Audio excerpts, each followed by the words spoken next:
Welcome to the Gone Fission Podcast, your one-stop source for news about the emerging nuclear renaissance and environmental cleanup of Department of Energy sites across the nation. Now, here's your host, Michael Butler. Hello, and welcome to the Gone Fission Podcast. Today is Monday, October 28th, 2025. Today we're exploring the expansion of nuclear power with a major company whose name is synonymous with design and construction of nuclear power plants. It's a name we all recognize. It's a company called Bechtel. Over the decades, Bechtel has built an impressive track record of leadership and achievement in nuclear power, infrastructure, and more. Since its founding in 1898, the company has helped customers complete more than 25,000 projects in 160 countries on all 7 continents. Today we're going to take a close look at what Bechtel is doing to promote the nuclear renaissance with advanced reactor technology both in the U.S. and abroad. We'll talk with a Bechtel executive about the company's partnership with Bill Gates in Wyoming, and we'll discuss Bechtel's role in building the first ever nuclear power plant in Poland. But first, if you're a regular viewer of this podcast, I invite you to subscribe. You'll support continued production and receive notification when new episodes are available. It's free. Do it now. You may recall a few weeks ago, I introduced you to a man named Mike Dean, who has gained internet fame as the Nuclear Average Joe. Mike is a regular guy who's taken an interest in nuclear power and has taken the time to educate himself about this energy source. In the process, he's become a big proponent of nuclear, something he thinks others would do too if they just took some time to study it like he has. In this and coming episodes, Mike Dean will be a regular contributor to the Gone Fission podcast. Here are his thoughts for this week.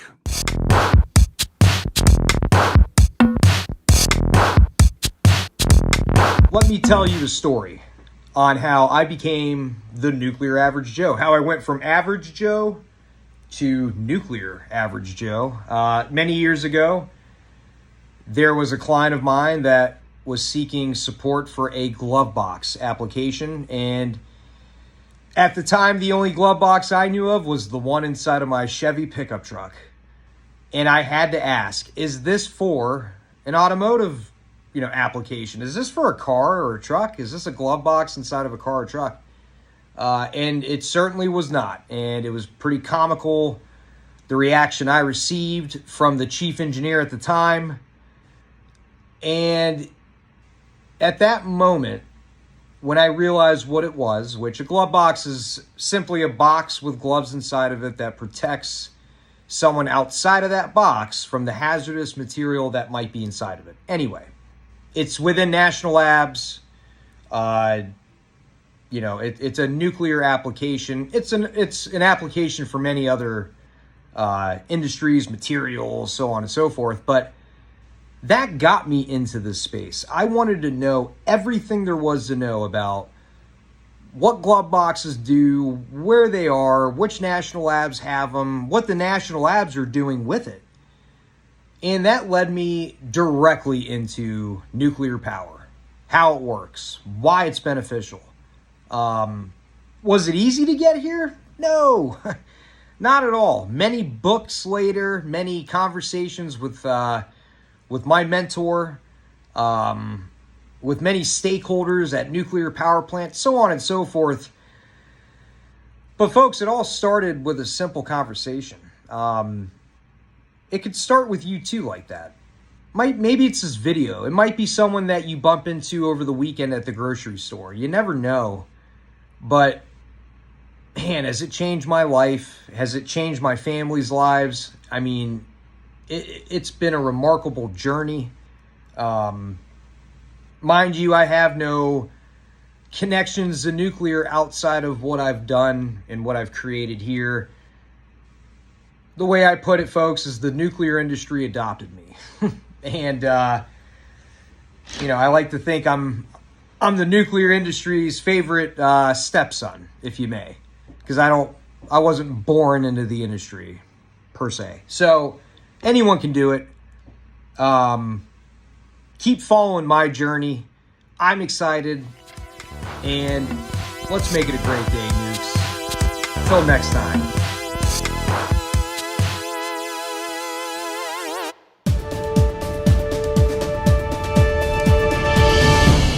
Our guest today is Ahmet Tokpanar. Ahmet is the Principal Vice President and General Manager of Bechtel's nuclear program. He has a big job with responsibility for Bechtel's nuclear power program globally. Welcome to the podcast, Ahmet. Thank you, Michael. Thanks for having me. Well, we're very glad you're here. We've got a lot to talk about today, so we'll jump right into it. Of course, Bechtel has an excellent reputation in the nuclear industry as having been involved over the decades in design and construction of nuclear power plants. And today you're kind of straddling the line between the traditional plants that we're used to in the U.S. and around the world and the advanced reactors that are ushering in the nuclear renaissance. And Bechtel recently supported Georgia Power in bringing its 2 units of Vogtle online in Waynesboro, Georgia. And this is now the largest nuclear plant in the United States.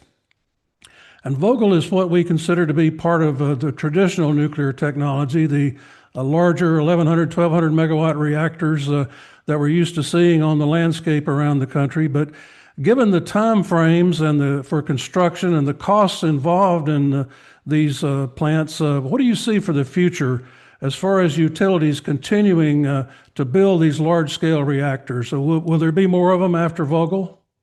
I believe very strongly that there will be more. I think we have an environment in the U.S., a high demand, primarily driven by needs of AI computing, heavy manufacturing, a very bipartisan approach to nuclear power. So, the stars are aligned. There are good incentives from Department of Energy, whether they're investment tax credit, DOE loan guarantees. We're in active discussions with potential customers, U.S. government, and I do believe in the next year or so, we will start hearing more from utilities with their plans to build gigawatt scale. The one thing I want to clarify, they are traditional, but when you look at the AP1000, it is an advanced light water reactor. And then you look at the advanced reactors, there are 2 groups. There are groups of small modular reactors that are light water reactors, and then you have more advanced reactors that uses different mediums for cooling, like sodium, high temperature, the gas, and other liquid metals. So, they're all different. The advantage of the AP1000 gigawatt scale is, as you mentioned, we jumped in the middle of construction in October 2017. I believe you were the 3rd EPC contractor. It was a really challenging, tough job. We turned it around. We finished the project. Now it's done. It's first of a kind. Risks are retired. There's a complete design, what we call the Unit 4 reference design, that is the standard. So for the next customer in the US, you're literally replicating what was designed and built at a different site with site specific, of course. So the primary risk on nuclear projects, when you look in the past, mobilizing and starting construction before design was completed. And that was the lessons learned on Vogtle as well. And all other designs, the SMRs, advanced reactors, they're very novel concepts, but they're still in the design phase, and some of them will get a chance to build their first demonstration units at the end of this decade. And then there will be more replication in the 2030s. That market will start picking up. But between now and then, there is no other technology that is where, the AP1000 is. So There's a lot of interest. Economies of scale is there.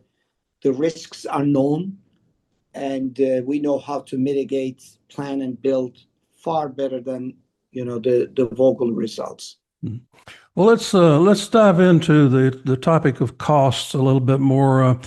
Craig Albert, who's your chief operating officer, has called cost the elephant in the room when it comes to construction of new large nuclear projects. The two units at Vogel reportedly cost over $10 billion to complete. And so when it comes to advanced reactors like the small modular reactors, proponents point to the fact that these units can be less expensive and are considered safer and more reliable than some of the larger units. So what's your view on that, and how would you rate the advantages and disadvantages of the new versus the more traditional larger reactors? I think if you are a utility and your need is at gigawatt scale, you're always better off buying and installing a gigawatt scale reactor, because the economies of scale, building one versus 300 megawatt, is going to be cheaper on a levelized cost of electricity basis. If the application, if you're replacing a retiring coal plant at 400 megawatt electric, you don't need a gigawatt scale. You need a smaller unit. I think it depends on the needs and its application, not necessarily just the cost element. Obviously, one advantage of building an SMR one at a time is the capital requirements is not going to be as extensive. The financing is going to be easier. But today, they're not at equal level playing field today, because the Westinghouse unit, the gigawatt scale, is designed and built. Mm-hmm. The rest of the SMRs, advanced reactors, are not. So at the end of the decade, they will be where the gigawatt scale is. Then you can do a pure economic comparison. And the first ones that are being built today, between the different technologies, the first ones are going to be expensive. Then the cost curve, you have multiple builds with replication of a standard design, will come very fast. Just like the gigawatt scale, when we build the next two and then two more later, we will see the cost down significantly. Well, Bechtel has advocated having the government assume more of the financial risk for some of these first mover projects like small modular reactors, and is something that you say other countries are already doing from a government standpoint to help promote the development of this technology. What would government support look like in the U.S.? What do you want to happen, and why is this kind of help needed? So I look at it, I think the government is already doing a lot, and I just want to make sure that they take the credit for what is on the table today. We have two advanced reactors that are receiving 50% grant from Department of Energy, Natrium with TerraPower, X Energy with Dow, to build their demonstration reactors. That's a significant support.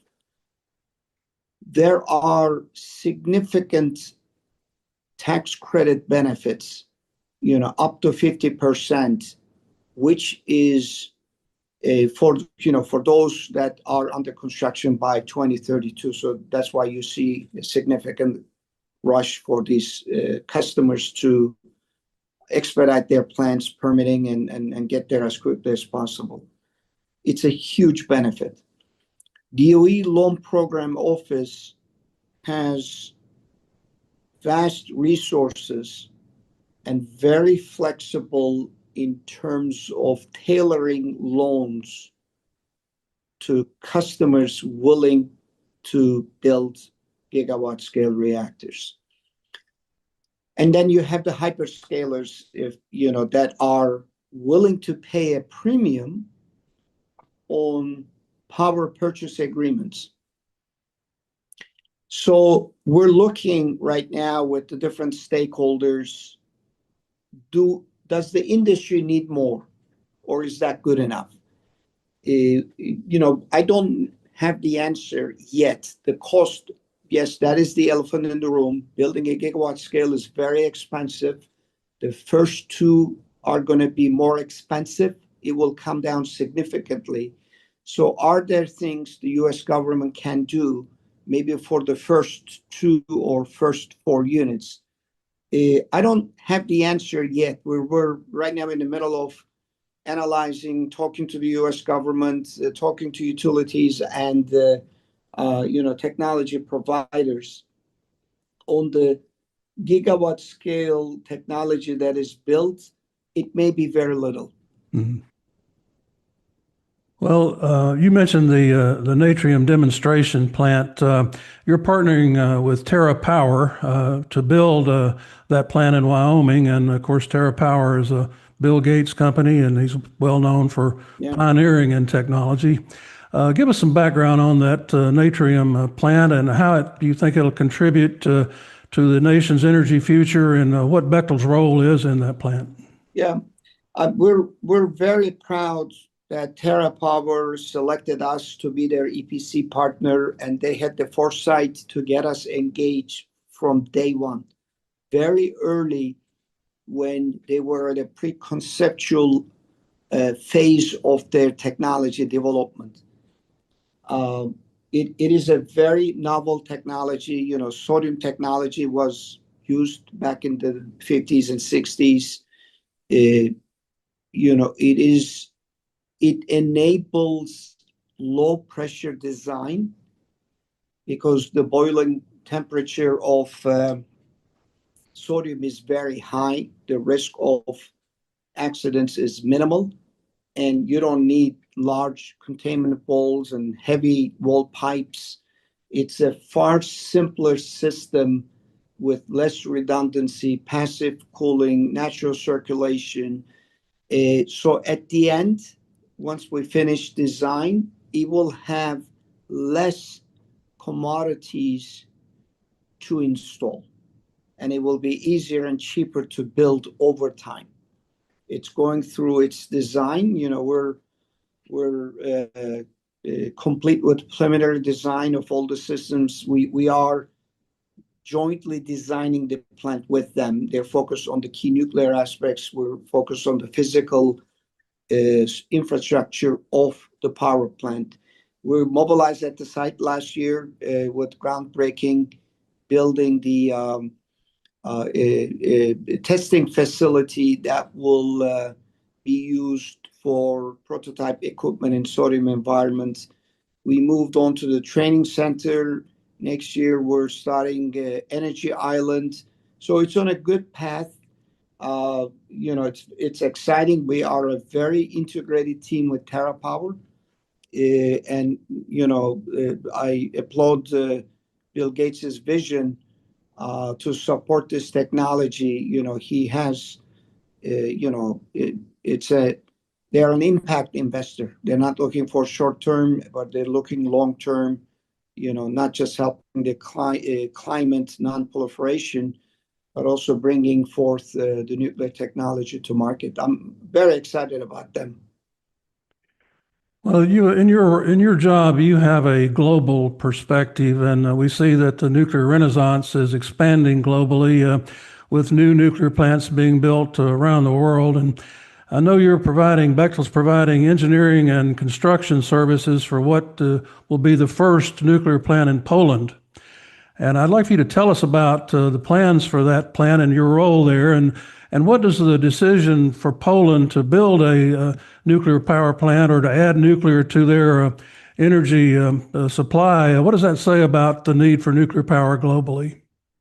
Yeah, it's a very good question, and credit to the Polish government. This is way before Russia's invasion of Ukraine.